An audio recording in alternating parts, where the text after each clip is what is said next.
एक गांव में मोनू नाम का एक लड़का बहुत ही परेशान रहता था। वो अपने जीवन में बड़ा आदमी बनना चाहता था, ढेर सारा पैसा कमाना चाहता था, जिसके लिए वह दिन रात काम करता, लेकिन फिर भी वो उतना पैसा वाला नहीं बन पाया जितना बनना चाहता था। इसकी वजह से वो बड़ा परेशान था। फिर एक दिन पता चला कि उनके गांव में गौतम बुद्ध आए हैं। मोनू ने सोचा क्यों ना बुद्ध से पूछा जाए कि मैं आमिर और पैसे वाला कैसे बन सकता हूं, क्योंकि मोनू ने किसी से सुना था कि गौतम बुद्ध के पास जीवन की हर एक समस्या का समाधान है। इसलिए वो दौड़ते दौड़ते बुद्ध के पास जा पहुंचा और उनके पैरों में गिरकर उन्हें अपनी बातें बताने लगा। गौतम बुद्ध से कहने लगा, हे बुद्ध, कृपया मुझे बताएं कि मैं अमीर कैसे बन सकता हूं। मुझे जल्दी से जल्दी अमीर बनकर आराम की जिंदगी जीनी है। गौतम बुद्ध मोनू की बात सुनकर मुस्कुराकर बोले, बेटा, अगर तुम सच में अमीर बनना चाहते हो तो मैं तुम्हें एक कहानी सुनाता हूं। उसमें तुम्हें 4 ऐसी बातें पता चलेंगी जिन्हें जानकर तुम आसानी से अमीर बन जाओगे। एक गांव में एक बड़ा ही चतुर नाई रहा करता था और एक पंडित जी से उसकी गहरी मित्रता थी। दोनों पूरा दिन साथ साथ रहा करते थे। जजमानों के घरों से उनकी जीविका चलती थी। एक बार ऐसा समय आया कि काफी दिन बीत गए पर किसी जजमान ने उन्हें नहीं बुलाया। अब तो उनकी आगे रोजी रोटी का संकट खड़ा हो गया। परिवार को कैसे पालें ये समस्या बनी हुई थी। एक दिन नाई ने पंडित जी से कहा कि अपना धंधा तो चल नहीं रहा, क्यों ना प्रदेश चले, प्रदेश में कोई छोटा मोटा कार्य करके धन कमाएंगे। उसके बाद वो दोनों थोड़े से पैसे जो पहले से जमा करके रखे हुए थे उनको लेकर वो दोनों प्रदेश की ओर जाने लगे। इसके साथ नाई ने अपने औजारों की पेटी रख ली। एक मोटी सी रस्सी, एक दही से भरी मटकी और एक ढोलक, साथ में कुछ सिक्के लेकर चलने लगा। पंडित जी ने पूछा, नाई भाई, आप इतनी सारी चीजों को साथ लेकर क्यों व्यर्थ में भार बढ़ा रहे हैं? दही तो चलो खाने के काम आ जाएगा, परंतु इस रस्सी और ढोलक का क्या करोगे? ये तो व्यर्थ में थकाएगी, इन्हें यही छोड़ दो। नाई कहने लगा, महाराज, चीज कोई भी व्यर्थ नहीं होती, बस उसको सही समय पर इस्तेमाल करना आना चाहिए। कई बार हम लोग कुछ चीजों को व्यर्थ समझकर फेंक देते हैं या उनका सही समय पर इस्तेमाल नहीं कर पाते, इसलिए वो हमें व्यर्थ लगती है।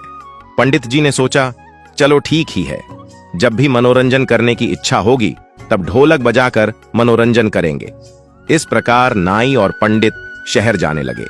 चलते चलते रास्ते में उन्हें एक कुत्ता का बच्चा दिखाई दिया। नाई ने उस कुत्ता के बच्चे को भी पकड़कर अपने थैले में रख लिया। पंडित जी को फिर ऐतराज हुआ। कहने लगे, अरे नाई मित्र, अब कुत्ते के बच्चे का क्या करोगे? खुद के खाने का तो इंतजाम नहीं है, इसे कहां से खिलाओगे? नाई बोला, कोई बात नहीं, मैं संभाल लूंगा, आप तो बस साथ चलिए। यदि कोई ग्राहक मिल गया तो उसे बेचकर पैसा बना लेंगे। इस प्रकार पंडित जी को समझाकर वो दोनों शहर के नजदीक पहुंच गए। शहर में पहुंचने पर उन्हें पता चला कि यहाँ का जो राजा है उसके पुराने महल में रात को एक राक्षस आता है जो महल में रहने वाले लोगों को खा जाता है। अब तक हजारों लोगों को खा चुका है। राजा ने पूरे शहर में ये ढिंढोरा पिटवा रखा था कि जो कोई उस महल में ठहर कर उस राक्षस को मार डालेगा या भगा देगा तो राजा उस बहादुर व्यक्ति के साथ अपनी बेटी का विवाह कर देगा और आधा राजपाट भी दे देगा। राजा की घोषणा सुनकर नाई ने पंडित जी से सलाह ली और बोला, महाराज, जीवन में मरने के अवसर 1-2 बार आते हैं। यदि किसी व्यक्ति ने उन्हें गंवा दिया तो वो कभी बड़ा आदमी नहीं बन सकता। आज वही अवसर हमें आवाज देकर बुला रहा है। यदि हम राक्षस को मारने में या भगाने में सफल हो गए तो जीवन भर बैठकर राज करेंगे। नाई की बात सुनकर पंडित जी बोले, अरे मूर्ख, ये अवसर हमें बुला नहीं रहा है, बल्कि हमारी मौत हमें बुला रही है। यदि हम राज्य और राजकुमारी के लालच में आ गए तो राक्षस जरूर हमें खा जाएगा। अक्सर लालच के कारण ही व्यक्ति विपत्ति में पड़ी दचता है। जीव के लालच में मछलियां कांटे में फंसती हैं, दाने के लोभ में पड़कर पक्षी जाल में फंसते हैं। मौत और विपत्ति हमेशा लालच देकर ही जीवों को फंसाती है। जो बुद्धिमान व्यक्ति होते हैं वो इस तरह के लालच में कभी नहीं पड़ते। कहीं मेहनत मजदूरी करके खा लेंगे, कम से कम जीवन तो सुरक्षित रहेगा।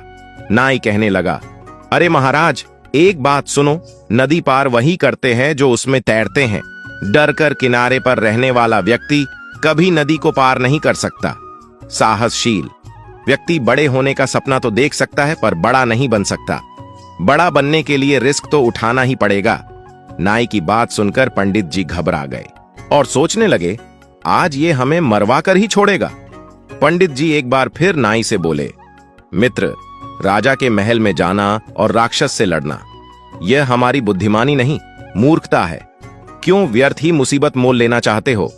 तुम्हें अपनी जान प्यारी नहीं है क्या? यदि तुम्हें जान प्यारी नहीं है तो कोई बात नहीं, कम से कम मेरे प्राणों की तो चिंता करो। महल में जाना सरासर आत्महत्या करने के समान है। नाई बोला, मित्र परेशान मत हो, हम जरूर जीतेंगे। जीतने वाले कोई अलग काम नहीं करते, बस वो हर काम को अलग तरीके से करते हैं। गरीबी लाचारी का जीवन जीने से अच्छा है कि मौत से भी लड़कर हमें उन्नति करनी चाहिए। दरिद्रता का जीवन तो वैसे भी मृत्यु के समान है। हम पूरा जीवन मेहनत करें तो भी इतना नहीं कमा सकते कि राजा बन जाए। थोड़ी सी हिम्मत करके किस्मत आजमाने में क्या जाता है? मरना तो एक एक दिन है ही। हिम्मत और बुद्धि बल से काम लेने पर कठिन से कठिन सफलता भी पाई जा सकती है। नाई की बात सुनकर पंडित जी का भय दूर नहीं हुआ, फिर भी नाई का साथ छोड़ना उचित नहीं समझा। कहते हैं, जो धन अत्यंत संघर्ष करने पर प्राप्त हो, शत्रु के आगे सिर झुकाने से प्राप्त हो, अपमान सहकर प्राप्त हो, जिसमें जान जाने का खतरा हो, धर्म का उल्लंघन करने से प्राप्त हो, उस धन में मन नहीं लगाना चाहिए। अब पंडित जी ने डरते डरते नाई के साथ चलने को हाँ तो कर दिया, पर हिम्मत साथ नहीं दे रही थी। नाई और पंडित राजा के दरबार में पहुंचे और कहा, महाराज, हम आपके महल से राक्षस को भगाएंगे। उस दिन शाम का भोजन उन दोनों ने राजा के यहां किया। तरह तरह के स्वादिष्ट व्यंजन, ऐसे व्यंजन जो जीवन में पहली बार खा रहे थे। बड़ा आनंद आया। उसके बाद वो दोनों राजा के पुराने महल में चले गए। वहां पहुंचकर सबसे पहले उन्होंने महल की खिड़की दरवाजे बंद कर ली और आपस में बातचीत करने लगे। नाई पंडित जी से कहने लगा, आज हम जान हथेली पर रखकर इस महल में आए हैं, ऐसे में हम लापरवाही बिल्कुल नहीं बरत सकते। विद्वान लोग कहते हैं, मनुष्य को भय से उस समय तक डरना चाहिए जब तक कि वो भय से दूर हो। जब उसका सामना करना पड़ जाए तो फिर बिना डरे बेधड़क होकर उससे भिड़ जाना चाहिए। इसी में उसकी भलाई है। एक काम करो, आधी रात तक जग कर मैं पहरा देता हूँ, तब तक तुम आराम से सो जाओ। आधी रात के बाद तुम जागना और मैं सोऊंगा। पंडित जी ने कहा, ठीक है। उसके बाद पंडित जी सो गए और बेचारा नाई जागकर राक्षस के आने का इंतजार करने लगा। इधर जब राक्षस के आने का समय हुआ, तब वो महल के दरवाजे बंद देखकर दरवाजा खटखटाने लगा। कहने लगा, मेरे महल में आज मुझसे पहले कौन घुसकर सो गया है? द्वार खोल दो, वरना मैं द्वार तोड़ दूंगा। राक्षस की भयंकर आवाज सुनकर नाई डरा नहीं। वो बेधड़क होकर कहने लगा, बदतमीज कौन है जो शोर मचाकर मेरी नींद भंग कर रहा है? राक्षस बोला, राक्षस हूं, ये मेरा घर है। मेरे घर में सोने वाला तू कौन है? नाई बोला, बेटा, मैं तेरा बाप हूं।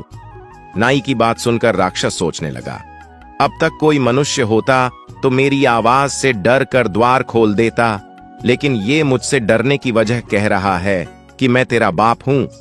राक्षस ने फिर आवाज लगाई, यदि तू मेरा पिता है तो कायरों की तरह दरवाजा बंद किए हुए क्यों बैठा है? निकलकर मुझसे युद्ध कर। अंदर से नाई बोला, मैंने दरवाजा खोल दिया तो तुम मुझे देखते ही मर जाएगा। मेरा सामना करने की तुम में हिम्मत नहीं है, इसलिए तेरी भलाई के लिए मैंने दरवाजा बंद कर दिया। राक्षस ने सोचा, जरूर मुझसे भी कोई ताकतवर है, तभी तो डरे बिना मेरी बात का जवाब दे रहा है। कहीं ये वाकई में मेरा बाप तो नहीं? फिर सोचा, अगर ये मेरा बाप होगा तो आकार में मुझसे भी बड़ा होगा और बल में भी।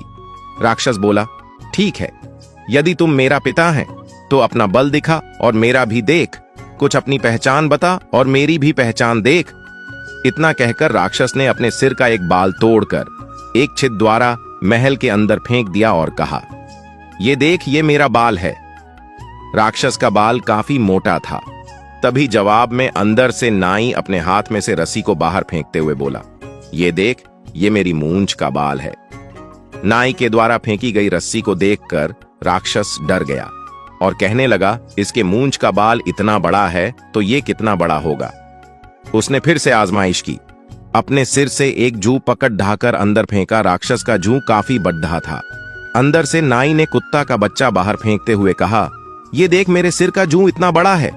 जूं देखकर राक्षस डर गया। राक्षस ने अपना थूक अंदर फेंकते हुए कहा, ये ले मेरा थूक। जवाब में नाई ने अंदर मटके से दही उड़े लिया।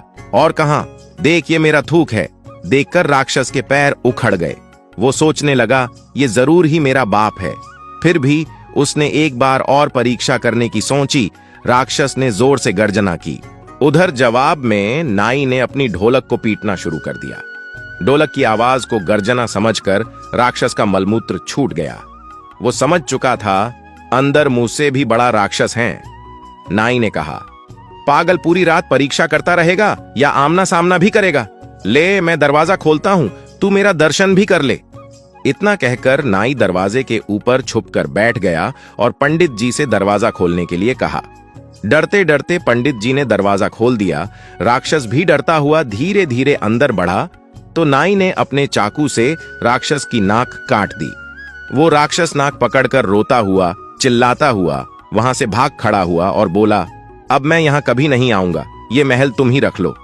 नाई बोला, खबरदार आना भी मत, अगर आया तो अगली बार तुझे जिंदा नहीं छोड़ूंगा। इस तरह सदा सदा के लिए वो राक्षस महल को छोड़कर चला गया। शर्त के अनुसार नाई आधे राज्य का मालिक बन गया और राजा की बेटी से उसका विवाह हो गया। उसने अपने मित्र पंडित को अपना मंत्री बना लिया। राजा के रूप में नाई अपने मंत्री पंडित से कहता है कि 4 बातों को सदैव ध्यान रखना। तू कभी गरीब नहीं रहेगा। पहली बात, अवसर को पहचानना चाहिए, उसे पकड़ने का प्रयास करना चाहिए और जो उसके पास है उसे व्यर्थ की चीज न समझकर सही समय पर इस्तेमाल में लेना चाहिए। दूसरी बात, हिम्मत के साथ बुद्धि बल से काम लेना चाहिए। बिना बुद्धि बल के सहायता से सूरवीर भी हार जाते हैं। बुद्धि से मनुष्य छोटा होकर भी बड़े से बड़े को पराजित कर सकता है। तीसरा बात, सदैव सोच बड़ी रखो। छोटा सोचने वाला कभी बड़ा नहीं बन सकता। कहते हैं जब सोच बड़ी होगी तो व्यक्ति बड़ा कदम उठाता है। चौथी बात, अमीर बनने के मार्ग में यह 5 चीज बाधाएं बनती है। 1 लापरवाही, 2 बीमारी, 3 संतोष, 4 बुजदिली, 5 अपनी जन्मभूमि से प्यार। उसके बाद बुद्ध ने मोनू से कहा, यदि इन बातों को तुमने ठीक से समझ लिया तो जीवन में कभी भी गरीबी का मुंह नहीं देखना पड़ेगा। आप धीरे धीरे धनवान बनते चले जाओगे। बुद्ध की सारी बातें मोनू के समझ में आ गईं। उसके बाद मोनू ने अपने जीवन में उन्हीं 4 बातों को अपनाया और वो धीरे धीरे अमीर बनता चला गया। दोस्तों, अगर आप भी अमीर बनना चाहते हैं, बस इन 4 बातों को गांठ बांध लीजिए, उसके बाद आपको अमीर होने से कोई नहीं रोक सकता। तो दोस्तों, यह वीडियो आपको कैसी लगी? मैं उम्मीद करता हूं इस वीडियो से आपको बहुत कुछ सीखने को मिला होगा। अपनी राय कमेंट बॉक्स में दें। फिर मिलते हैं अगले वीडियो में। जय हिंद,